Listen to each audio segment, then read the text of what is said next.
रूस की, इस पर बात करेंगे। मुर्तज़ा नकवी साहब सहाफ़ी ईरान से हमारे साथ होंगे, डॉक्टर नूर सईद साहब माहिर वुस्ता के उमूर के, उनकी राय भी जानेंगे, और साथ में डॉक्टर शाज़िया अनवर चीमा साहब भी हमें कुछ देर में ज्वाइन करेंगी।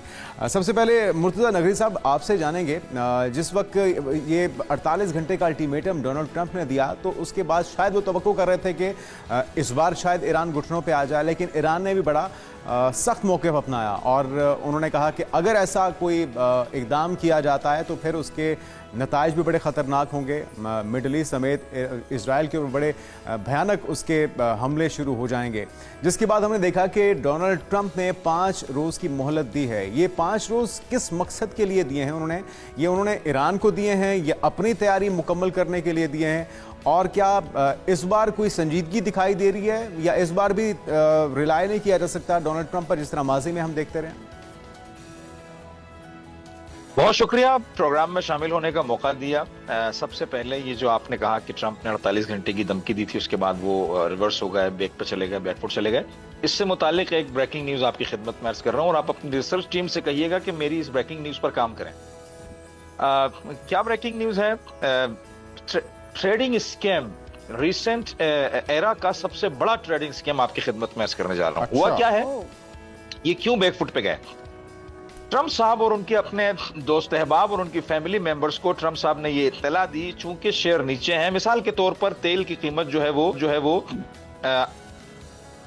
आपकी खिदमत में अर्ज करूं, 110 114 से नीचे उतरकर कितने पे आ गई तेल की कीमत? 90 समथिंग पे, 95 96 के ऊपर आ गई।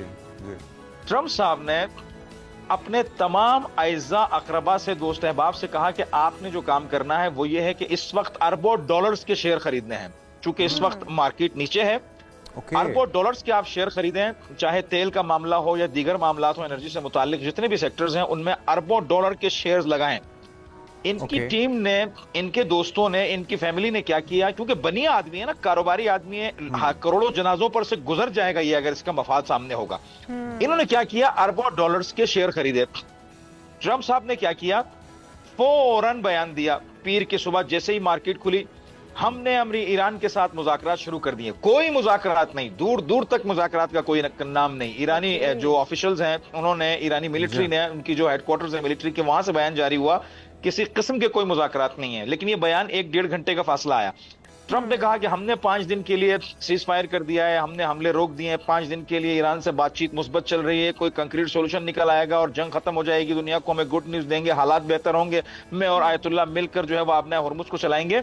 नतीजा क्या हुआ, वो शेयर जो उन्होंने खरीदे थे सस्ते दामों में 20 से 25% ऊपर चले गए, हाइप क्रिएट हो गई उनकी, वो हाइक पर चले गए। तो अब क्या हुआ, अरबों डॉलर का प्रॉफिट हुआ, क्योंकि अरबों डॉलर लगाए गए थे जब 20 से 25%, क्योंकि हमारी तरह लाख 2 लाख डॉलर का तो सिलसिला नहीं है, अरबों डॉलर लगाए गए थे।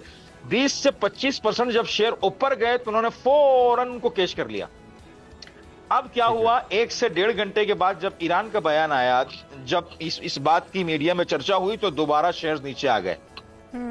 तो ये प्रॉफिट गेम हुआ है। बिजनेस कम्युनिटी पूरी दुनिया के अंदर डोनाल्ड ट्रंप को, ये उसकी वजह से बुखलाहट है जिसकी वजह से वो बार बार ये बात कर रहे हैं कि अल्टीमेटम भी दे रहे हैं और जंग बंदी की भी बातें कर रहे हैं। मुर्तज़ा साहब, आप इस वक्त ग्राउंड पर मौजूद हैं, ईरान के अंदर के एक तो हालात हमें बताइएगा, मोराल अवाम की सतह पर कितना बुलंद है, क्योंकि ईरान की लीडरशिप की तरफ से यही कहा जा रहा है कि हमारी कामयाबी की अभी तक जमानत भी यही है कि अवाम हमारे साथ कंधे से कंधा मिलाकर खड़े हुए हैं। दूसरा, मुज़ाकरात, तस्दीक आप भी करेंगे, ईरानी वज़ारत ख़ारजा की तरफ से भी की जा रही है कि मुज़ाकरात किसी लेवल पर शुरू तो हो चुके हैं, और जिस तरह से हम स्पीकर ईरान के पार्लियामेंट के कहा जा रहा है कि जी वो इस वक्त मुज़ाकराती अमल में हिस्सा है, लेकिन साथ में वो सबसे बड़े टारगेट भी हैं अगला। तो किस तरह से इस प्रेशर के अंदर, इस ख़तरे के अंदर रहकर ईरान मुज़ाकरात को आगे बढ़ाएगा, जब उनकी तमाम तर जो लीडरशिप है पहले भी निशाना बनाई जाती रही, अब भी उनके ऊपर ख़तरा मंडला रहा है? देखिए, मुज़ाकरात शुरू नहीं हुए हैं, राब्ते शुरू हुए हैं। इसकी करेक्शन कर लीजिएगा काइंडली, राब्ते शुरू हुए हैं। मुज़ाकरात तब होते हैं जब दो फरीक़ैन आपस में अपने इजहार नज़र का तबादला ख्याल करते, इन्हें अपना तबादला ख्याल एक दूसरे तक ख्याल अपना पहुंचाते हैं। यहाँ पर सिर्फ राब्ते हुए हैं। ये कोशिश की जा रही है ईरान की जो लीडरशिप है उसको बाहर निकालने की, उनके एड्रेसेस ट्रेस करने की, ताकि पिछले लोगों की तरह उनको भी हिट किया जा सके, और जब बातचीत का या लीडरशिप का फुकदान पैदा हो तो फिर अपनी मर्जी के लोगों को किसी ना किसी तरह से लाकर बिठाया जा सके। ये एक नाकाम कोशिश है। दूसरी एक ब्रेकिंग न्यूज जो आपको देना चाह रहा हूं, कल रात की है, लेकिन आपके पास शायद ये ब्रेकिंग की सूरत में आए। इराक से अमेरिकी फौज का 22 साल बाद कंप्लीटली इनखला हो गया है, कंप्लीटली निकल गई है अमेरिकन फोर्सेस, उर्दून की तरफ चली गई हैं, सीरिया की तरफ चली गई हैं। ये सबसे बड़ी नाकामी है जिसे अमेरिका छुपाने की कोशिश कर रहा है, मुज़ाकरात के लारे लप्पे देकर, गुफ्तगू करके कि हम नेक्स्ट जो लीडरशिप है उसको भी टारगेट करें। अमेरिका के हाथ में इस वक्त कुछ भी नहीं है, टोटल गेम ईरान के हाथ में है। ट्रंप चूंकि बदमाश आदमी है, उसकी आदत है कि मेरा लफ्ज सुपीरियरिटी की बुनियाद पर कायम रहे, मेरे अल्फाज मार्केट के अंदर गूंजते रहें, क्योंकि पूरी दुनिया को धमकियां दे दे के इसे आदत हो गई थी। लेकिन ये एक ऐसे दलदल के अंदर गिर चुका है कि जहां से बाहर निकलना इसके लिए मुश्किल हो गया है। अब ईरान ने जो आपने कहा अपनी शर्तें जो इंपोज की हैं, मैं आपकी खिदमत में अर्ज कर दूं, 6 शर्तें इंपोज की हैं ईरान ने अमेरिका के ऊपर कि जंगबंदी होगी, जमानत के साथ दोबारा ऐसी हरकत नहीं होगी, खलीज में मौजूद अमेरिकी अड्डे खाली किए जाएं, ईरान को जंग में होने वाले नुकसानात का हर्जाना या गरामत पे की जाए, इलाके में होने वाली तमाम जंगों का खात्मा, लीबिया से लेकर सीरिया और लबनान से लेकर इराक और ईरान तक जितनी जंगी हो रही हैं सबका खात्मा, आबनाए हुर्मुज की सिक्योरिटी ईरान के हाथ में रहेगी। ईरान मुखालिफ जो चलने वाले पर्शियन चैनल्स हैं, मैं कई बार टीवी पर यह कह चुका हूं मुख्तलिफ चैनल्स पर कि अगर किसी और मुल्क के खिलाफ इतना प्रोपेगेंडा किया जाता कि सुबह शाम 20 से 30 सैटेलाइट चैनल और लाखों में जो है इंस्टाग्राम और फेसबुक के पेजेस बनाकर लोगों को गुमराह किया जाता अपनी हुकूमत के खिलाफ, तो शायद कब की हुकूमतें ढह चुकी होती। ईरान के खिलाफ इस वक्त 15 से 20 चैनल मसरूफ हैं। ये आखिरी मुतालबा ईरान का यह है कि उन चैनल्स को बंद किया जाए और हमको वो जो चलाने वाले लोग हैं उनको हमको हवाले किया जाए। न करने की सूरत में ये जंग जारी रहेगी और जब तक हम जंग के जरिए अपने मुतालबात तस्लीम न करवा लें तब तक बात आगे नहीं बढ़ेगी। ये दो चीजें हैं। अच्छा, बिल्कुल सही कहा आपने मुर्तज़ा नकवी साहब, और ये बड़े जायज़ शराइतें जो रखी हैं ईरान ने, और ईरानी अवाम ने साबित कर दिया है कि वो किसी के सामने भी झुकने वाले रोडों पर हैं, 22 दिन से रोडों पर हैं, 22 दिन से रोडों पर हैं और लाखों की तादाद में, एक या दो नहीं। और फ्रांसीसी टेलीविजन का मैं एक इंटरव्यू सुन रहा था, खातून थी, वो कोशिश कर रही थी कि ईरान को हम नीचा दिखाएं। तुर्की के बॉर्डर के ऊपर, तुर्की के बस स्टेशन के ऊपर वो गई और कहने लगी देखें ईरानी भागकर ईरान से तुर्की आ रहे हैं। उसने लाइव इंटरव्यू चल रहा था, जैसे ही एक शख्स का इंटरव्यू लिया और कहा कि आप ईरान से क्यों भागकर आ रहे हैं, उसने कहा मैं भागकर नहीं आ रहा हूं, मैं तुर्की में काम करता हूं, इस जंग की सूरत में अपने मुल्क जा रहा हूं। तो कहने लगी कि वहां तो बम गिर रहे हैं। उसने कहा मेरा मुल्क है, मेरा वतन है, मुझे वहीं पैदा हुआ हूं, मैंने वहीं मरना है, मैंने वहीं दिफा करना है।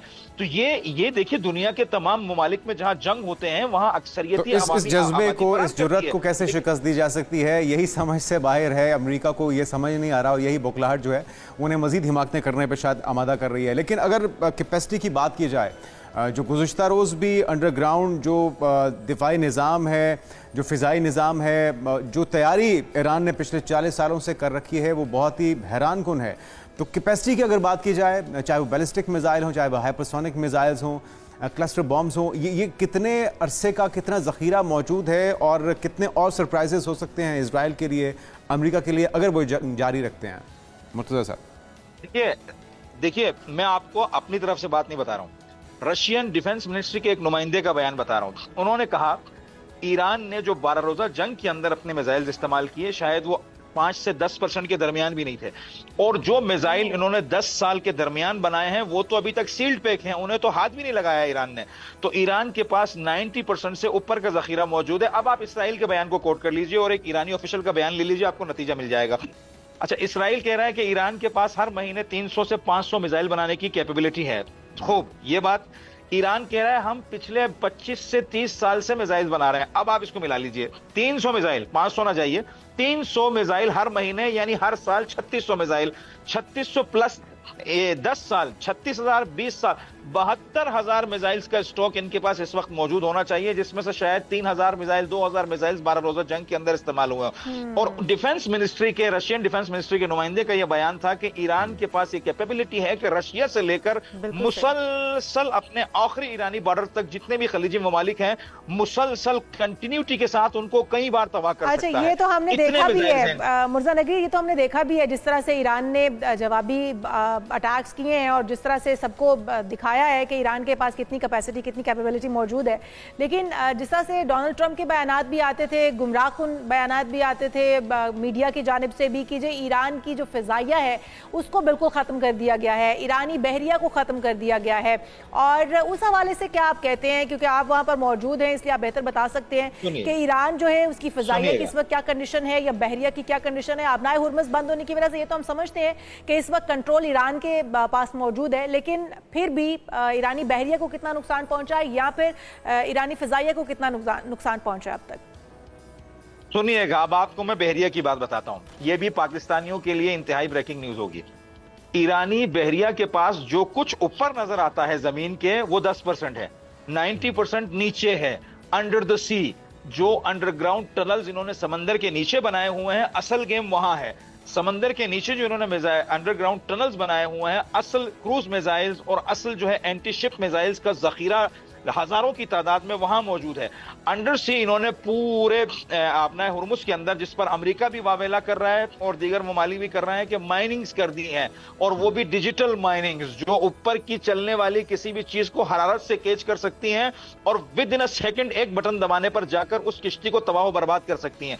तो आप यूं कह लीजिए कि अगर ईरान ये माइनिंग बिछा चुका है कि जिसकी अमेरिका गुफ्तगू कर रहा है, कई सालों तक दुनिया के किसी भी मुल्क की हमला करने की तो छोड़े, किश्ती गुजारने की भी जरूरत नहीं होगी अपना हुर्मुज़ से। दूसरा खतरनाक मरहला।